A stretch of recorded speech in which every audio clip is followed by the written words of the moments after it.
నీ జీవితానికి తృప్తి ఎక్కడ దొరుకుతుంది? దేవుని మందిరంలో. ఎక్కడ నాకు తృప్తి లేదు. ఎక్కడ ఉంటుంది తృప్తి? దేవుని మందిరంలో. మరి ఎలా ఉంటుంది? ఆయన నీకు అన్ని విషయాలలో సమృద్ధి ఇచ్చి.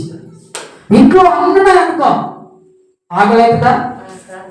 లేకుంటే ఏదేదో తినాలనిపిస్తుంది,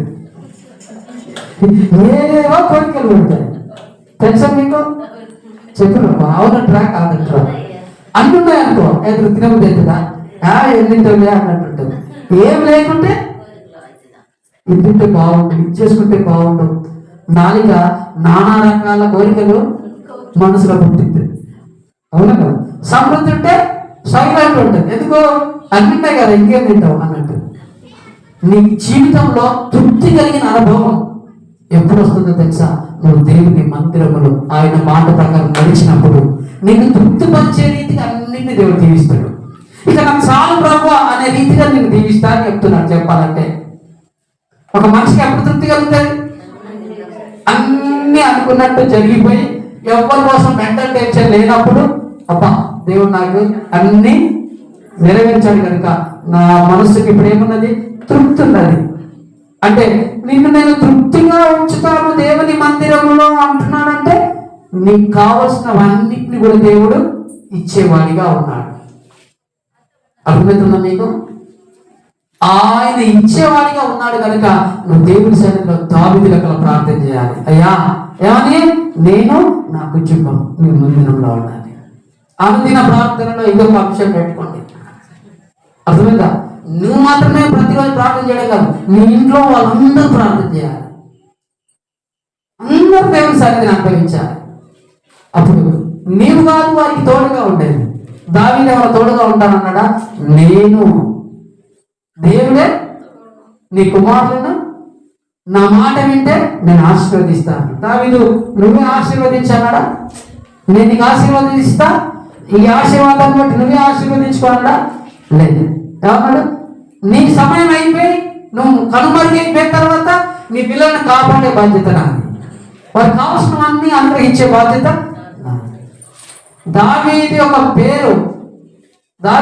పేరు స్థిరపరిచే రీతిగా దావీదు పక్షాన దేవుడే కార్యాన్ని నిర్వహించుకుంటూ వస్తాడట వారి యొక్క కుమారులకు.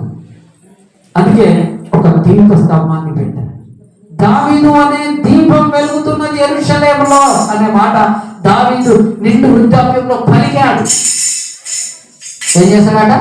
నిండు వృద్ధాప్యంలో దావీదు పలికాడు. ఇక్కడ అంటున్నాడు, నేను ఒక దీప స్తంభాన్ని పెట్టాను, ఈ వెలుగులో నీ చీకటి అంతా పోతుంది, ఈ మహిమలో నీకు కావాల్సినవన్నీ తీర్చబడతాయి. ఫిలిప్పీ 4:19 అంటాడు, దేవుని యొక్క మహిమేశ్వరం చొప్పున నీ ప్రతి అవసరం తీర్చబడుతుంది. నువ్వు దేవుని మందిరంలోకి వచ్చి విశ్వాసంతో ప్రార్థన చేయి, నీ అవసరం తీర్చబడతాయి, నీ అక్కర్లన్నీ తీర్చబడతాయి. అందుకే దేవుడు అంటున్నాడు, నేను నీకు తృప్తినిస్తాను. బీద వ్యక్తివైనా సరే నేను నీకు తృప్తినిస్తాను. మన కోటీశ్వరులమా, ధనవంతులమా, ఏమో వ్యాపారవేత్తలమా, అవునంటారా కాదంటారా? అంటే దేవుని దృష్టిలో మనం ఎలా ఉన్నాం? చేసుకుంటేనే బ్రతుకు, అవునా కదా?